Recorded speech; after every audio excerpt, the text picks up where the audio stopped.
دیکھیں میری بہن، ہم نے 28 اکتوبر 2023 سے اس پروپیگنڈے وار کا آغاز کیا تھا، جو کہ انڈین میڈیا سے ہمارا مقابلہ تھا، کیونکہ یہ ٹھیکہ تو انڈین میڈیا کے پاس تھا نا ٹوٹل۔ اسرائیل کو انسان دوست بنانا، فلسطینیوں کو قاتل ڈکلیئر کرنا، یہ کام تھا ان کا۔ ہم 28 اکتوبر سے آ گئے تھے میدان میں، اور الحمدللہ سے بڑی فضا بدلی۔ اس جنگ کو صحیح طرح سمجھا ہی نہیں گیا اب تک۔ اس کو غزہ جنگ بتایا جاتا ہے، اس کو فلسطین جنگ بتایا جاتا ہے، یہ غلط بات ہے۔ یہ جنگ ہے بیت المقدس کی آزادی کی جنگ۔ وہ فلسطین دو حصوں میں تقسیم ہے، ایک ویسٹ بینک میں، ایک غزہ میں۔ ویسٹ بینک میں وہ ہے جنہوں نے سرنڈر کیا، بالکل ٹھیک ہے، وہ عبوری حکومت قائم ہوئی، اس کے آگے دین اور دنیا کے ساتھ چلنے والے ویسٹ بینک کے فلسطینی کہلائے۔ جو مزاحمت کرنے والی تحریکیں تھیں وہ سمٹ کے آ گئی غزہ کے، جس کی تعداد وہاں پہ 40 لاکھ تھی۔ ٹھیک بات، ٹھیک ہے، جنہوں نے اس کو ہر صورت بیت المقدس کی آزادی ان کا نصب العین قرار پایا۔ ہم ان کا ساتھ دیتے ہیں اللہ تعالیٰ کے اس گھر کی آزادی کی اس جنگ میں، ان کے حق پر ہونے پہ۔ ہمیں کوئی اس سے سروکار نہیں، فلسطین کی زمین کہاں ہے، کشمیر کی کہاں ہے، اس کی کہاں ہے۔ یہ زمینوں کی جنگ لڑنا ہمارے یہاں حرام ہے۔ اللہ کے گھر کی جنگ لڑنا ہی عین عبادت ہے، فرض ہے، یہی جہاد ہے، اسی کو جہاد کہتے ہیں۔ تو ہم دیکھیں، ایک مجاہد کا کام کیا ہوتا ہے کہ وہ آپ ٹریول کرتے ہیں جہاز میں، جی ایسٹیمیٹ ارائیول ٹائم آتا ہے، جی آتا ہے نا، تو ایک ٹائم فریم ہوتا ہے کہ اس ٹائم تک 2 پہنچنا گھنٹے ہے۔ 3 گھنٹے 18 گھنٹے، اگر بیچ میں ڈیلے ہو جائے، اترے، ریفیولنگ کرے، یہ that's a different matter, but estimate arrival time جو آپ کی فائنل ڈیسٹینیشن ہوتی ہے۔ درست ہے۔ تو اس چیز کو یاد رکھ لیں کہ مسجد اقصیٰ کی آزادی ہی اس کا فائنل ڈیسٹینیشن ہے۔ جب تک یہ نہیں ہوگی یہ جنگ نہیں رکے گی، بھول جائیں اس کو، اپنے ذہن سے کھرچ کے پھینک دیں۔ نہ اس میں کسی کے کردار کی ضرورت ہے، نہ ہم نے کسی سے مدد کی آج تک توفیق رکھی ہے، نہ کوئی آیا، جو پہنچے وہی لڑ رہے ہیں۔ دیکھیں، ایک مجاہد کا کام کیا ہوتا ہے، ایسٹیمیٹ ارائیول ٹائم دے۔ کیوں؟ کیونکہ اس سے اس کی جد و جہد میں تیزی آتی ہے، تحریک رہتی ہے، اس میں لگن ہوتی ہے۔ اگر اس ایسٹیمیٹ ٹائم تک وہ کامیاب نہیں ہوتا تو وہ اپنا مواخذہ کرتا ہے، وہ کہتا ہے اللہ کی مدد اور نصرت شامل تھی، کوتاہی ہم سے ہوئی۔ اب کل صبح سے ہم ایک نئی تحریک کا آغاز کریں گے، دوبارہ لڑیں گے۔ تو ہم ایسے متواتر امتحانوں سے گزرتے ہوئے آئے ہیں جس میں بڑا کردار جب جنگ کی فائنل ڈیسٹینیشن پہ پہنچنے کے قریب ہو جاتے تھے، جنگ کو فتح کرنے کے قریب ہوتے تھے، تو مسلمان ملک بادشاہ مذاکرات لے کے اتر جاتے تھے۔ جب اسرائیل کو پٹائی لگی، یہ مسلمان مذاکرات لے کے اتر گئے۔ جب فلسطینی شہید ہوئے، یہ خاموش تماشائی بنے بیٹھے رہے۔ تو ایک کردار تو یہ تھا کہ جب جنگ شروع ہوئی تھی 28 اکتوبر کو، ہم سوچ رہے تھے ہماری جنگ صہیونیوں سے، غلط ثابت ہوا۔ جب 2024 میں پہنچے تو پتہ چلا کہ دیگر نیٹو ممالک، امریکہ، یہ سب اس کی پش پناہی پہ برٹش کھڑے ہوئے ہیں۔ لیکن 2024 کے مڈ میں جب ہم پہنچے تو ہمیں پتہ چلا کہ صہیونیوں، انتہا پسند عیسائیوں، انتہا پسند یہودیوں کے علاوہ یہ جنگ مسلمانوں سے بھی ہے۔ مسلمان بھی ان کے سب سے بڑے اتحادی ہیں۔ کل ملا کے 40 مسلمان ملک سمیت یہ 80 ملک اس جنگ کے اندر موجود ہیں۔ تو آپ جو جنگ لڑ رہے ہیں وہ ایک عالمی طاقتوں سے جنگ لڑ رہے ہیں، بشمول انتہا پسند ہندو، انتہا پسند یہودی، انتہا پسند عیسائی اور بشمول مسلمان۔ یہ وہ تاریخی حقیقت ہے جس کو تسلیم کرو، اور نہیں کرو گے تو دنیا تو کر رہی ہے، تمہارا تسلیم کرنے نہ کرنے سے کیا ہوتا ہے، دنیا دیکھ رہی ہے۔ دیکھیں، اس میں اب چونکہ ہم دوبارہ سے اس ٹاپک پہ آئیں انٹرنیشنلی، تو اس کو اب سوچتے ہوئے چلیں کہ یہاں 2 پہلو ہمارے لیے ہیں جو تھے نازک ترین تھے، جس کی وجہ سے اس جنگ میں تعطل آتے رہے۔ ایک وہ جو قیدی آج 8,000 موجود ہیں اسرائیلی جیل میں، یہ وہ قیدی ہیں جو حماس کے مائیں بہنیں، عزیز رشتہ دار ہیں مجاہدوں کے۔ جب وہ نہیں ملتے تھے یہ ان کو لے جاتے تھے اور گرفتار کر لیتے تھے، جو 10 سال سے وہاں ظلم و ستم کے شکار ہیں۔ تو نظریہ یہ تھا کہ ان کی رہائی، ہم جتنے بھی مارے جائیں یہ رہا ہوں۔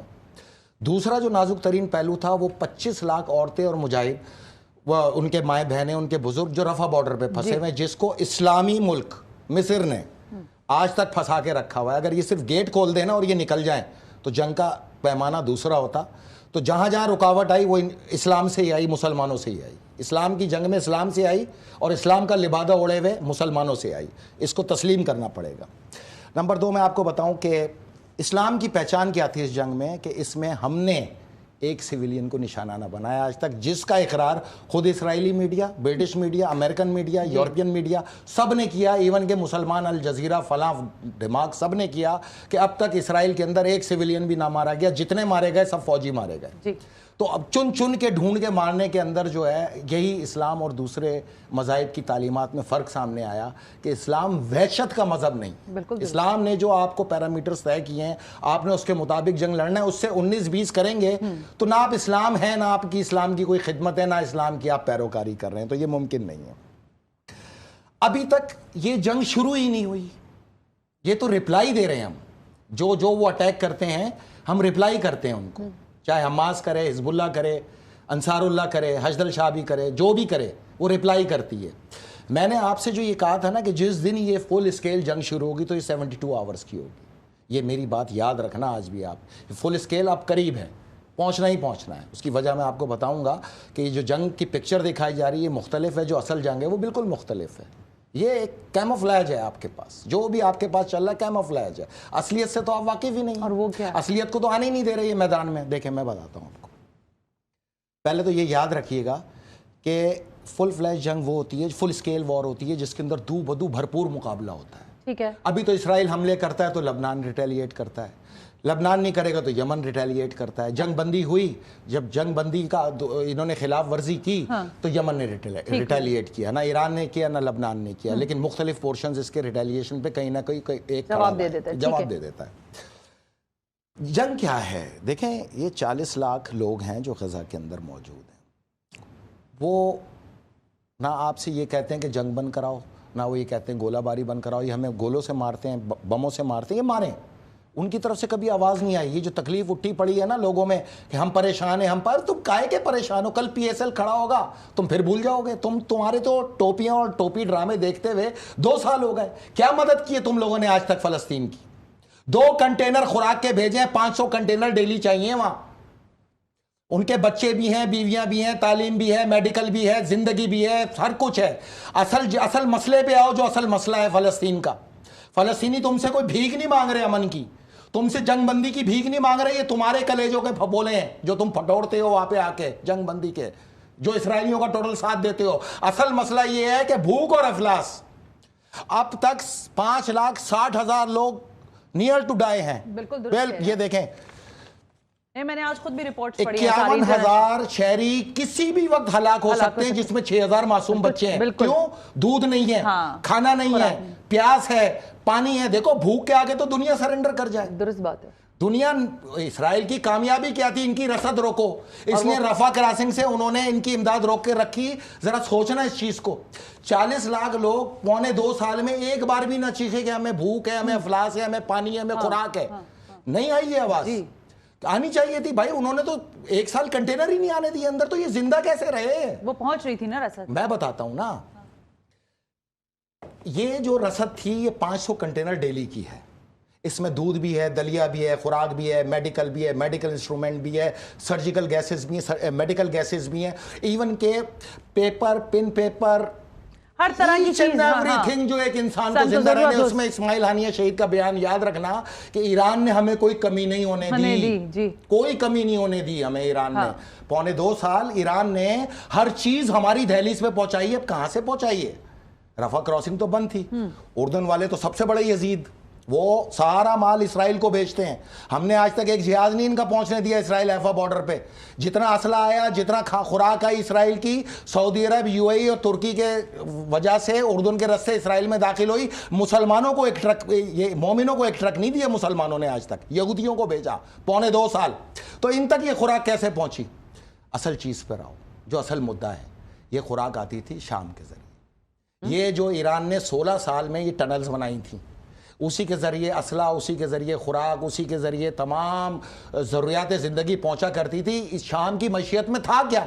کچھ بھی نہیں. تیل امریکی چوری کرتے تھے، گیس ترکی والے چوری کر کے لے جاتے تھے داعش کے ساتھ مل کے. تو یہ شام کس چیز پہ چلتا تھا؟ $1.5 ارب مہینے کا خریداری ایران شام سے کیا کرتا تھا، جس سے شام کی معیشت چلا کرتی تھی. شام سے یہ $1.5 ارب کی معیشت سے شام خوشحال ہوتا چلا جا رہا تھا. اس کا مطلب ہے 14-15 ارب ڈالر سال کی جو خریداری تھی غذا کی، خوراک کی، فلسطین کی، وہ تھی شام سے. یہاں سے خریدی جاتی تھی اور پھر انٹرنلز کے ذریعے 400 کلومیٹر ٹریول کرتے ہوئے یہ غزہ تک پہنچا کرتی تھی. وہاں سے غزہ میں جتنے بھی جہادی تھے، چاہے 40 تھے، 50,000 تھے، وہ وہاں موجود ہی نہیں تھے. وہ یہاں شام میں موجود تھے. 500 کا جتھا روز جاتا تھا, 500 کا جتھا روز آتا تھا. اسی لیے وہ شہادتیں نہیں ہوئیں جو کہ ایک متوقع شہادتیں تھی. ہوتے تو ہوتی نا. تو یہ سارے تو ٹریننگ کی جتنی کی سب کچھ انہی ٹنلز کے ذریعے کی. یہ ٹنلز ہی بقیہ حیات تھی فلسطین کے غزہ کی. ہوا کیا, ان کا پورا زور تھا, انہوں نے پہلے رفح بارڈر روکا کہ یہاں سے یہ خوراک کو روکیں گے تو یہ سرنڈر کریں گے. وہ ہو نہ سکا کیونکہ ڈیلی کی بنیاد پہ 500 کنٹینر ان ٹنل سے ہوتے ہوئے جو 200 فٹ گہری چوڑی ٹنلز تھیں ان سے یہ خوراک اور یہ اسلحہ اور یہ تمام مجاہدین پہنچا کرتے تھے. انہوں نے ٹرکی کے ساتھ, سعودی عرب کے ساتھ ساز باز کر کے مسلمانوں کے ذریعے اس شام پہ قبضہ کرایا جولانی بریگیڈ کے نام پہ. وجہ کیا تھی؟ وجہ تھی اس ٹرانسپورٹیشن کو روکنا, اس خوراک کو روکنا. اب چونکہ وہ ٹنلز بند کر دی گئی ہیں, تباہ کر دی گئی ہیں, تو اب نہ خوراک آ رہی ہے, نہ پانی آ رہا ہے, نہ جنگی ساز و سامان آ رہا ہے, اور غزہ والے مجبور ہو گئے سرنڈر کرنے کے لیے. سرنڈر تک پہنچ چکے ہیں. میں آپ کو آج یہ بات بتا رہا ہوں, 51,000 لوگ 2 یا 3 دن کے اندر دہلیز پہ کھڑے ہیں کیونکہ نہ پانی ہے نہ خوراک ہے. بھوک اور افلاس سے شہادتیں ہو رہی ہیں. تو تم مسلمان یہاں پہ مظاہرے کرنے کے بجائے جاؤ اور اپنے ان مسلمان حکمرانوں کو بولو کہ یہ جنگ بندی تو تم نے کرائی تھی. تم نے کرائی تھی جنوری میں یہ جنگ بندی, اور سب اس شرائط کے ساتھ ہوئی تھی کہ نہ غزہ رکے گی, نہ غذا رکے گی, نہ پانی رکے گا, نہ ہی کوئی خوراک کی ٹرانسپورٹیشن پہ خلل آنے دیا جائے گا. تم نے پہلا یہاں پر جو ایکسٹریم انداز کے اندر گئے اور تم نے جنوری کے آخر کے اندر یہاں پہ حملے شروع کروا دیے اسرائیل سے. تو تم رسپونسیبل ہونا. تم نے بند کرائی تھی, قطر نے بند کرائی تھی, اردن نے بند کرائی تھی, مصر نے بند کرائی تھی, ترکی نے بند کرائی تھی, سعودی عرب نے بند کرائی تھی, یو اے ای نے بند کرائی تھی. یہ جتنی شہادت ہیں اس کے ذمہ دار صہیونیوں کے ساتھ ساتھ یہ مسلمان ہیں. ان سے سوال کرو, ان سے. تم ان کے قریب ترین لوگ ہو, ہم نہیں. ہم مومن ہیں, ہم تو پہلے ان سے اپنے آپ کو الگ کر چکے ہیں. خدا کی لعنت ہو اس کردار کے اوپر. ان تمام مومنوں کی شہادت میں جو متوقع ہے اس میں کردار تو ان کا ہے نا.